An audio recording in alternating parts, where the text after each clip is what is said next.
everybody, and welcome to the Malibu Pacific Church podcast here at Malibu Pacific Church. Hey, I haven't listened to this last week's sermon yet. Losing My Religion, session number 1 with Pastor Andy. Please press pause right now and go listen to that podcast or the sermon right now before you listen to this podcast so that this podcast makes a little more sense. So, hey, everybody, it's me, Joel, and you got... I'm Andy. I'm here. I'm back. Yeah. He's back, everybody, Good and to be boy, back. are his arms tired. No, I'm just kidding. Yes. Flying. Flying. Yeah. There we go. That was the joke. Well, people may not know. I spent a couple weeks in Europe with my wife, Kelly. We went and visited. Actually, the places we picked were people that we had friends and knew. And so if you live in Europe and you have a house, we're going to call you. Hey, that's the way to do it. It's called couch surfing. Couch surfing. I don't know how to in say Europe. that in Europe, but yeah. So we were a week in London, England. Loved every minute of it. Shout out to Brian and Bree. Thank you for your generosity there. And then we went and saw friends, missionary friends in Madrid. Cool. And then we flew to Portugal and spent, I think, 5 days there with some friends that we made at Menlo Church. I was on staff there. Fun. And they retired and bought a house, and we stayed with them. So then flew home. So it was a great 2 weeks, and great seeing people that we had connected with over the years that are living in Europe. So fun. Yeah. So Andy's going to be doing all the slides from his slideshow. He's got them down in the little Kodak color ones with the little clicker. There you go. So you can come see that live March 21st. No, I'm just kidding. It's already passed. Not going to It's do that. Not happening. going to do that to you. No. I did like that joke at the beginning of the sermon, though. That was pretty funny. It's like, hey, okay, the whole entire half hour is just going to be about my trip. But then you switched gears, and really, it wasn't about that. Eyes glazing over. Oh, no. I gotta be honest. I know I've been on a Sunday before at a church. Or go to an old school here. Missionaries coming in, showing their old, literally. Yep. For the young people out there, you don't know about this, but there was a slide show, literally, with slides in a machine. And what Joel's talking about is a clicker and go through each one. And when it was Missionary Sunday, he would go through, okay, so this is our mission, and spend 45 minutes going through the slideshow. 100 different little Kodak film pieces. Or my favorite that I was a part of, I remember this back in junior high, is that it was a Mission Sunday at the church I was growing up at. And he brought out printed, the overhead projector. Yeah. The one that you could like write on, kind of it, the transparency. Transparency, yeah. There we go. He printed them in color. Oh, and that was like a huge thing. It was like, look at this. Cutting-edge technology. Exactly. Transparencies in color, everybody. And he was able to write on them with the little, wipeable markers. Boy, was that mind-blowing. Yeah, I would never do that to you. Okay, perfect. Yeah. Perfect. But we are in our session number 1 of Losing My Religion. We did do 10 weeks of voices coming into this. I know. And we heard that from a lot of people that this might have been some of their favorite series thus far. Wow. Which is very cool. People reading their Bibles, asking really great questions of who's really pouring into my life. I think it really, if people were around here for the last year and a half, there was one, teach me how to, it was the 101 series when we were teaching how to pray. Right. Remember, prayer 101. Right. And so it just put these very tangible practices into people's hands, into their tool belt, if you will. And so now we're coming out of this with these very tangible, like I can go read my book or my Bible, and this is how I'm going to do this, or I'm going to spend quiet time, or I'm actually going to get rid of these voices and listen to these better voices. But now I really have to get down to the meat and potatoes, if you will, of why is it that I have either a good taste in my mouth or bad taste in my mouth about religion. That's good. Right? Yeah. And I think that was the thing too, is that there was kind of a mixture out on the patio talking to a handful of people like, hey, what do you think about losing my religion? One person in particular, I won't say his name, but he was like, yeah, I haven't really lost my religion. I've always really liked my religion. That's why I'm here. And I'm like, okay, well, let's dive a little deeper into that. Okay. Cool. Yeah. But there's other people who are like, oh, I've left this church. I've hated this thing. I got burned at this, yada, yada, yada, and everything in between. So what made you want to kind of land on this topic, kind of coming out of the gates of going up to Easter? Well, these two sermons is a lead up to Easter. Yeah. In that there's nothing religious about Easter. Mm-hmm. And I think all of us church people can get caught up in a religion versus the relationship, which is what we're talking about. Yep. and really landing on what we started the conversation this week, which is that Jesus Christ came, and that's Paul's story here, so that we can experience forgiveness. Yeah. And forgiveness is what restores a relationship. And I just think it's a good reminder for the church people that why we're here is not to be religious. Mm-hmm. And the very starting point of Christianity is a relationship. Yeah. And restoring the relationship, not Jesus didn't come to start another religion. Yeah. And secondly, it's so good that one person's like, yeah, I love church and I love everything about it. But 97% of the people in California don't attend a church. Totally. So they have a problem with religion. Yeah. This is actually giving you a great chance to invite your unchurched friends and saying that the message of the gospel of Jesus Christ is not a religion. It's the reason why they're not going to church. They don't want religion. Yeah. Is about a relationship and how to experience that relationship with God, which every single one of us, I was trying to make the case on Sunday that it's inherent in every single one of us. If we ask the question, there's got to be a reason for this, or what is my purpose? You're looking for that relationship with a living God, but you don't want church or you don't want religion. So, I'm just hopefully why land on this. This is a great chance in the next 2 weeks, giving you some tools. I'm speaking to the Christians here, church people, to begin to invite your friends to come to Easter and hear the gospel of Jesus Christ, which is all about forgiveness and a relationship. But the foundation piece is that we need to experience forgiveness because that is what restores a relationship. And religion says you need to do these rules in order to gain a relationship with God, and that's not the gospel. That's not our Judeo-Christian Orthodox theology. Yep. Before there's denominations, before there was churches, before there's a 501c, at 50 I'm sorry, not BC, but AD, at the very beginning, it's about a relationship. Yeah. So I think, if anything, for Christians who are sitting in the room, so glad you're here. Thanks for showing up. Yeah. It's nice that it's not an empty room. But it's a great reminder for us Christians because we can very quickly. I also got an email saying, this was very thought-provoking. This is somebody who's been in the church for 40 years. Yeah. And said, I'd never heard this before. Nice. So, we Christians sitting in the church need to be reminded it's about a relationship, not a religion. And number two, 97% of the people who don't go to church need, I believe, hear this message. Yeah. So that's why they're not in church. They don't want religion. So this is a really good message to share with a non-Christian friend. And also is. This series too, because I feel like it is very thought-provoking in the regards because people are asking the question, well, aren't we doing religion right now? Because we're here at, 9:30 or 11 o'clock on a Sunday morning specifically. Didn't I sign up for this type of thing? And you're like, no. Yeah. Here's a ladder. And we're going to use a ladder as a prop to show you exactly what we're talking about, doing a little bit good to get closer to God. And back to that, I had somebody text me right after church and say, I forwarded that message to 5 of my unchurched friends. And here are some of their responses. So I already started seeing in real time their text back saying, that answered a lot of questions that I had about church and religion and Christianity. So thank you for sending that to me. So what you're saying at the beginning of the podcast is good. If you haven't listened into it, but maybe forward this to a friend. We're trying to give you some tools to help reach your friends to Christ, because this is the reason why they're not going to church. Yes, we want to take away all those types of roadblocks, and we also want to build that trust too. That's why we care so much about the environments of this church. We care so much about what's going on in the patio. We care about podcasts, the sermon, the music, all the things. It's not just a Sunday morning we show up at 9:15 in the morning and go, well, what are we going to do today? It really is a strategic move in the regards of finding and helping people find Jesus who don't know Jesus already, and to equip people who know Jesus to go that much further in their relationship as well. And so, this was really fun. The question that I kind of had with this too is where do one person actually asked me about this, and it just kind of stayed on my brain a little bit. It's like, where do atheists fit in all of this then? If people are looking for a higher power, and there's a certain part of people who are like so against that higher power, what is the thought there?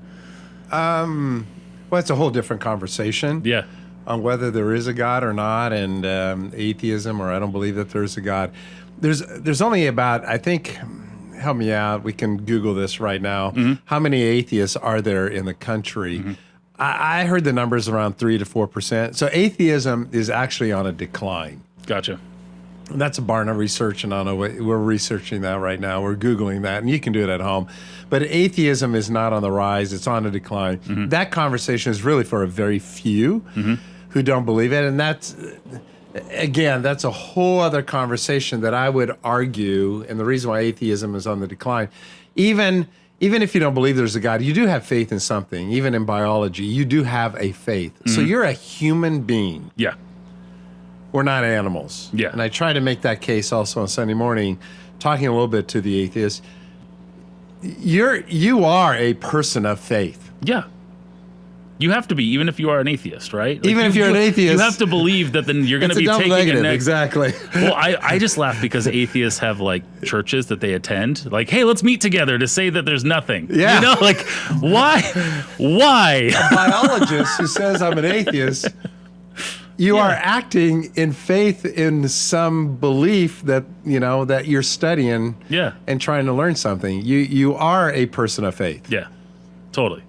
The moment you get on a freeway in LA, you are acting as a person of faith. You're actually going to get there. Yeah, or an airplane. Or an airplane. Right? You're just like, sure, I'll be in a rocket that's in a pressurized I have faith tube. that this thing is going to take me somewhere. This piece of metal is going to go in a sky, defy gravity, and take me somewhere. Pressurized tube with a rocket on it. Let's do it. And it's going to take me. No, I don't have any type of faith or believe in. No, I don't have faith. What are you talking about? Yeah. I'm sorry. The whole argument about, I'm sorry, I'm even laughing. I need to take your arguments a little more seriously, but you are every day acting in faith. Yeah. So even an atheist acts in faith. Yeah. Well, the statistic, I just pulled this up, is that 4% in the United States identify as atheists, and it is going down. Yeah. But the world as a whole, 450 to 500 million, has actually gone up just a little bit in the last 2 years. Okay. So North America, that's. I would think that would be higher than 4%, so that's good. And then the world, I thought that would actually be lower. So that's crazy, because that's like 1/16 of the world maybe says they're atheists. And from my understanding, it's actually that group has moved into the category, what I said on Sunday, the nuns. Like, not a nun, N-U-N, but N-O-N-E-S. Gotcha. That we just actually don't even know if we believe in atheism. We're abandoning that, and we're also abandoning organized religion. We're just nothing. Yeah. That number has gone up. But atheism, I've heard that from Barna and other research, it is 4%. Yeah. Yeah. And that number is declining. The number of atheists is declining. Yeah. Yeah, I would think it would have to, with all the wonders of the world and even the things that we're still unlocking to this day. Like, my mind kind of gets blown like once a month now with like whatever the new technology is, or the new thing that was discovered, or I mean, there's just even stuff that like Google just announced that they created a whole new computer, a quantum computer that can literally fit every single quantum, or what we have so far as quantum computers, that are like basically like it could be 3 football fields worth of these quantum computers into a chip that fits into your hand right now. And I'm like, how, when we hear something like that, when we get down to molecular and just these, I mean, even our DNA and how everything's different and the same, how is there not a creator behind that? Right? Well, Einstein proved the point a long time ago, and somebody used the illustration, or by his numbers, is an old school just thought or idea, but mathematically, to say that there is no designer, there's no architect behind the creation, is like saying, or it's the same odds as having a wind blow or a hurricane blow through a junkyard and produce an airplane out of nothing. Yeah.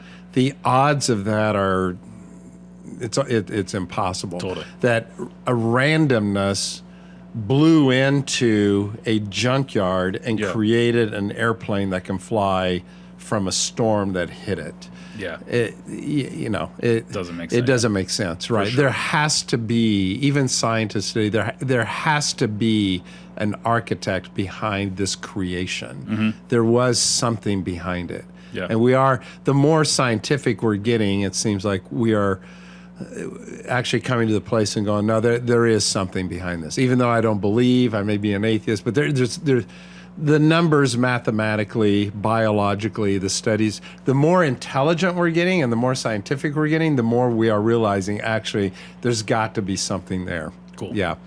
So anyway, that's for atheism, but my concern is more for the religious. People have been sitting in the pews for years and years and forgetting at the very core what the starting point of Christianity is, those who are followers of the way. Jesus did not come into this world and die on the cross to create another religion. Yeah. That's just not the gospel. Yeah. Yeah. That's great. So if we're hoping and pray in this series, we're losing our religion or losing my religion, what are you hoping people to find? What are finding what is going to be kind of that blank, or is that the secret sauce to what we're going? Well, and this Easter? weekend is going to be really important, and then Easter, of course, is going to be really the grand finale. But there's nothing religious about Easter, but we think that it's a religious holiday that we're going to. It's actually not a religious holiday. And so I'm hoping that people's faith would be reignited, that we would simply, again, put our simple faith and receive the gift of grace rather than me trying to earn something from God. And it's a simple message. It's a simple gospel. But I'm sorry, it is a simple message. But for some reason, we Christians, I'll speak for the Christians group because I'm one of them and I'm a professional Christian, paid to be a Christian, we make it complicated. I don't know why. And I don't know where that comes from. I have some ideas, but we like to be in control. I think that's the biggest one, is the control factor, and I think that's put a lot of bad taste in people's mouths, with religion, because they think instead of the gospel, which truly sets you free, it feels like more rules than anything. Like really the what it comes down to is the gospel of Jesus Christ died for all of our sins so that we may be sitting next to God and knowing God and having that relationship, and all of our sins are completely paid. And this is the thing, is that when people hear religion, they don't hear the gospel, they hear you're not supposed to do this thing, versus hey, you have eternity and you can literally change this world for the better because Christ's light is going to shine through you. It's going to reflect through you. Yeah. And I don't know why we have gotten that complicated or have lost that wording, or I'll even say marketing behind that, because it's a battle that I've had to fight in myself, that we receive the free gift of grace of forgiveness. It's grace, and the word grace meaning a free gift. Yeah. We receive the free gift to receive the grace, the gift of forgiveness. It's a gift, and we receive it. And then we turn right around and spend the rest of our days trying to earn it. Or put paywalls behind it for other people. Right, for other people. So we receive this gift, and it's a gift of grace, and then we turn right around and make it religious and make it rules-based and make it so that I have to earn it. Completely. Or I keep having to earn. And sanctification, that word is meaning I continue to cleanse myself in the process. I keep growing in my faith. Well, that's still every day that I wake up is a free gift. Yeah. And we turn right around after we receive the gift of salvation. Then we turn right around in sanctification. Our sanctification, we become rules-based, or we try to create a religion out of it. And the gospel is continue living in the grace and receiving the gift every day of your life, not now become religious. Yeah. And so, it's just this human nature. I think it's like in AA, you're constantly surrendering every day versus, I did it once. I became a Christian. Great. And that's, you cross the line of salvation. Now continue to live your life out of the grace of the gift that's been given to you. But what we have a tendency to do as human beings is create idols of things that we can control and create a religion or the steps. And then we think that, we do it for ourselves and then we want to do it for other people, that you need to create a religion for other people, some hoops that they need to jump through. That's exactly, in my mind, I'm just like, it's a hoop jumping. It's a hoop jumping. I feel like on Sunday, you got to have some hoops up there and see what people will jump through. Yeah. Because that's honestly what I constantly was going through my mind, even on Sunday when you're preaching too, is that I think that is the thing that leaves, again, a lot of bad taste. A lot of people going, I'm not a religious person. You've said, if I golf, I'm a golfer. If I go to the mall, I'm a shopper. If I go to church, I'm a religious, all those things. Where I'm like, actually, no, the church is for community and finding Jesus and getting stronger in that and not doing life alone. And so it's interesting how many times we do create a hoop system. And then it's almost like, okay, here's your treat, but not Jesus, just so how many hoops, people would jump through. But it's not a new problem. In Acts chapter 15, they were the big church meeting, and it almost split the church. And everybody's like, "Hey, Gentiles are coming to faith. They need to become Jews and go through a bunch of hoops, and be circumcised and become Jewish, change their outward." And that's colonialism. I was just in Europe. Mm-hmm. They need to be Western before they can become a Christian. Yep. And so we need to change their clothing, how they appear, how they talk, and make them Western, European. Mm-hmm. And these, native Indians or people, groups of different places of cultures, they need to become Western and look Western before they can go into a church building. Mm-hmm. Well, that was Acts 15 also. The Gentiles need to become Jewish and look Jewish and act Jewish before we can accept them. Mm-hmm. And then at the end of the big meeting, James stands up and he, the brother of Jesus, and said, "No, I disagree." I mean, after I heard the argument here, let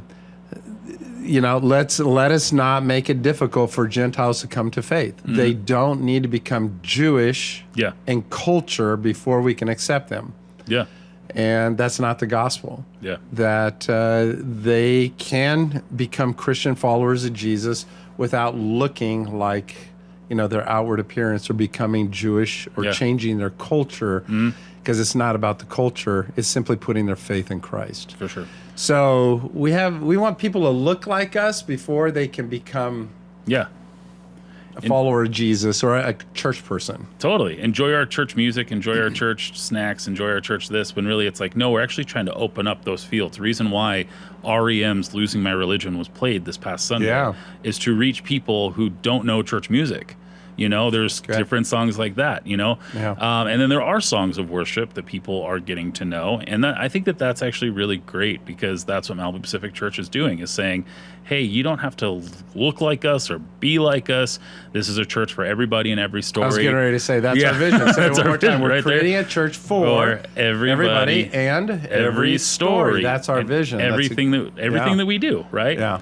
Well, do you think when James was talking, do you think he was like, "So let me tell you what my brother thinks"? No, I'm just kidding. So he kind of was. He was like, I grew up with him and I didn't believe in him, but actually now that I've become a follower of my brother Jesus, which is awkward. Yeah, actually he is who he said he was, and I was angry at him for being perfect, and Mom loved him more than any of us. Jesus never did anything wrong, and she probably said in the house, we don't know. Yeah, well, why can't you be more like Jesus? You guys don't clean your rooms up the way he does or obey the way he does. But in a sense, James is coming to the conclusion and saying he is who he said he was. Yeah. And the gospel and the message is a gift. Yeah. And it's the gift of forgiveness. And what was broken in the garden, which was a relationship with God, Jesus came to restore it. Yeah. Now, religion tries to control. Yeah. Jesus came to restore. And that is the gospel, that is the message. And that's where we need to keep front and center all the time in the Church of Jesus Christ, because we all, as Christians, we all have a tendency to start getting religious. And we all have a tendency, the gravitational pull is back towards religion or control. Yeah. And so we need to fight against that all the time in the local church. Awesome. Well, we are going into our session 2 this next week, and we're going to teach you how to control people using religion. And it's going to be a great session 2. Totally kidding. Just kidding. No. That's not what we're doing. It really is the lead up to Easter, and Pastor Andy definitely hinted towards that during his sermons, which was awesome. Again, if you haven't listened to that sermon, please listen to that sermon, and maybe this podcast kind of made sense, or maybe it didn't, but share it with somebody who needs to hear it, because as you heard from the podcast, just even after the sermon, someone sent it to 5 people, and those people are already having that conversation. And I'll tell you what, a conversation like that can change somebody's eternity. So don't forget to do that. It's a great commission. How silly sending a podcast or a sermon really can change somebody's life and can change your relationship with that person again for eternity, which is incredible. So with that said, we are back to 2 services, 9:30 and 11 o'clock every single Sunday. Come get your donuts, come hang out. And we have our Easter services that are happening April 20th at 9:30 and 11:30. So not 9:30 and 11, but 9:30 and 11:30, because we have breakfast beforehand for both of those services. The services at 9:30 and 11:30, and then the world's largest Easter egg hunt in the history of Malibu is happening right after those services. So if you need any more information, you can go to easterinmalibu.com to find out about Easter. Send those texts to friends and invite them. It's a perfect Sunday to invite people to that. There's a lot of extra things that are going on. And with that said, thank you so much for listening to the Malibu Pacific Church podcast, and we'll see you guys next Tuesday for a new episode. Again, if you have any questions, comments, concerns, or hand gestures, please send them to me, Joel at MalibuPacific.church, or to Andy at MalibuPacific.church. Thanks again for tuning in. Have a great week, everybody.